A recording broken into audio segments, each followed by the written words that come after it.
Ranjan creation चैनेलाव बयखौबो बरायबाय। भिडिअखौ नायनानै मोजां मोनदोंब्ला नोंथांमोना आंनि चैनेलखौ साबस्क्राइब खालाम, लोगोसे लाइक आरो शेयार खालामनो दाबाव।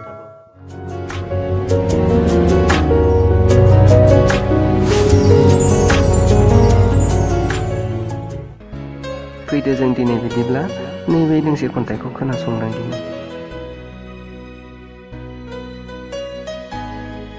खन्थाइनि मुं जिउ दैसानि गाथोनाव।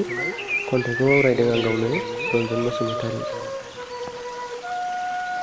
जिउ दैसानि गाथोनाव रोमोदो सनालु बिफांनि सिं सिं स्रेम स्रेम गोरान बिलाइफोरनि सा सा हान्थिबोयै आं जिरायफैयो। निजोमै बोहैनाय बे जिउनि दैसा सेराव जामफ्लेनाय सिमांजों बुंफबनाय सुजुनाय बे जिउनि गोदान गाथोनाव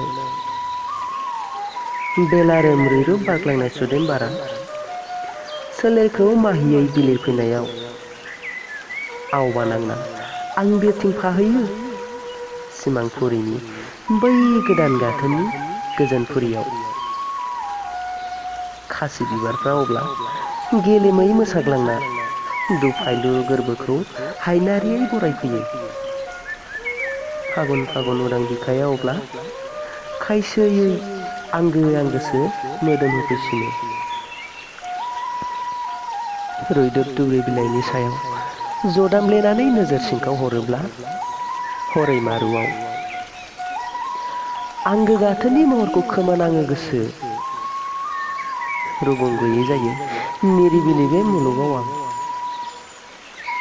फार गैयै सिमांफ्रा सैथो गोरबोखौ जिनाहारि खालामफैयो। लाभाबादि बेरगावबोनानै उसिफावो मुलुग मोनसे दुंब्रुद मोदै। हाबाब मादि आगर एरफैयो रं बिरंनि नों आंनि मिजिङावलाय।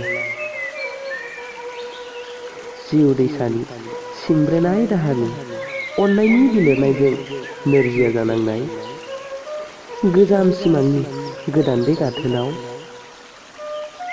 थेवबोसो बायगर गोरबोआ गान्थि खायो। बायदि मिजिंनि हाजो आगर एरखाङो मोदोमफ्रु आब्रा गोरबोआव। देवबासे उसिफाव अननायजोंनो मोनसे जोनोम जिउनि बेरफ्रुनाय सिमांखौ गोरबोजों गोबानानै आंनि आगानजों आगान गोरोबफाहोना निजोमै नोंजोंनो लोगोसे बोहैखारलांनो खेन्थ'ब्रोमै नों फैगोनखौ लामा नायो आं आंनि सुजुनाय जिउ दैसानि गाथोनाव। गोजोन्थों।